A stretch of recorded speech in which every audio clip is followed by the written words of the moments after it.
रेणु चौधरी जी जयपुर से। राधे राधे राधे महाराज जी सांसारिक दुखों से मन में अशांति रहती है और एक अज्ञात सा भय व्याप्त रहता है, उसका निवारण कैसे हो? हाँ, अगर आपने एकांतिक सुना हो तो कई बार एकांतिक में कहा, ए भाई तुम कितना भी कमा लो, कुछ भी कर लो, कोई भी पद प्राप्त कर लो, लेकिन शब्द याद सुनना उसे, चिंता, भय, शोक, मृत्यु, दुख, इनसे नहीं निकल सकते। तुम चाहे अरबों रुपया कमा लो, चाहे जितना बड़ा पद आप स्वीकार कर लो, यदि अध्यात्म का ज्ञान नहीं है तुम्हें, मन को आप जीतना नहीं सीखे हैं, तो आप चाहे जो हो जहां भी हो, ये शब्द याद कर लो, चिंता, भय, शोक, दुख, मृत्यु, इससे नहीं बच सकते।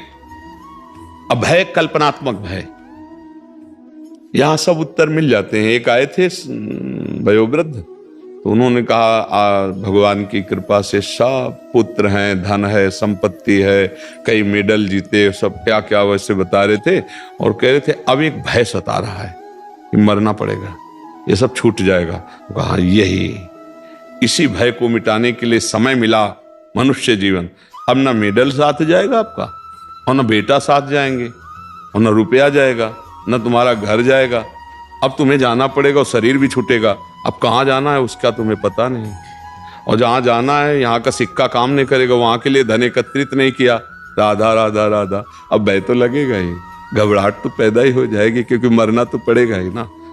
ये बात, नाम जप करो, अच्छे आचरण, पाप आचरण करोगे घबराहट रहेगी, पहचान है। धर्म विरुद्ध आचरण करोगे, कोई नहीं जानता है, लेकिन वो कर्म भूत की तरह तुम्हारे ऊपर सवार होकर तुम्हें जलाता रहेगा, कल्पनात्मक भय देता रहेगा, बेमतलब की चिंता सताती रहेगी। मलिन पापाचारी मन का यही परिणाम होता है।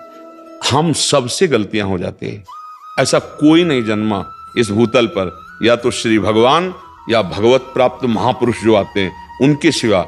जैसे आकाश से गिरा हुआ बूंद पृथ्वी में आते ही मलिन हो जाता है, ऐसे यहां जन्मा हुआ जीव माया का प्रवाह उसके ऊपर, भूमि परत भा ढाबर पानी, तिम जीवें माया लपटानी। और माया का मतलब है भ्रम पैदा कर देना, पापाचरण करवा देना।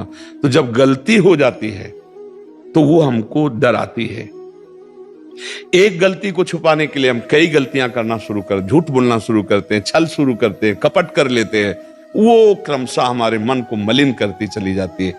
बड़ा अवसर मिला है, जैसे अपने लोग बैठकर चर्चा कर रहे हैं, साधु संग मिला है, अगर अब सुधार कर लो तो हो सकता है। जैसे आपका मन डिप्रेशन में जा रहा है, ये पाप का लक्षण है। आपके द्वारा ऐसे आचरण बने हैं जो ऐसा क्रॉस चिंतन कराते कराते आपके शक्ति को कमजोर कर दिया। अब बार बार लड़खड़ा करके उसी चिंतन में गिर जाता है संसारिक, और घबराहट पैदा हो जाती है। ऐसे कल्पनात्मक भय आने, ऐसा हो गया तो क्या होगा। अब वो भय, अब वो धीरे धीरे जिंदा मरा हुआ हो जाता है, कल्पनात्मक भय सता रहा है। उसी से बचने के लिए तो ये अध्यात्म है, उसी से बचे। इसके लिए आप औषधि ले लो, फिर सांसारिक चिंतन। जब तक भागवतिक चिंतन नहीं होगा तब तक विश्राम नहीं मिलेगा। देखो, सबको ये पता है कि नींद में आपकी जीवनी शक्ति बढ़ती है, इंद्रियां फ्रेश हो जाती हैं, एकदम बल आता है। क्या खास बात है नींद में? कौन सी औषधि मिली तुम्हें? केवल 6 घंटे संसार का चिंतन छूटा।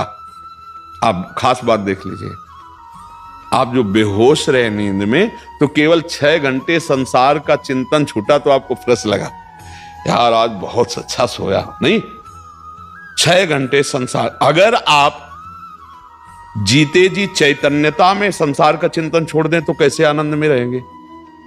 यही अध्यात्म है। संसार का चिंतन छूटा, भगवान के चिंतन में मगन होकर सब काम कर रहे हैं। राधा राधा राधा राधा झाड़ू लगा रहे हैं, फावड़ा चला रहे हैं, व्यापार कर रहे हैं, ऑफिस जा रहे हैं, रसोई बना रहे हैं, राधा राधा राधा राधा राधा। तो आपको पाप कर्म से बचाएगा नाम। आपको भय लगेगा कि मैं पाप नहीं करूंगा, फिर आपका मन अच्छे अच्छे भाव देने लगेगा, भाव में एक आनंद आने लगेगा।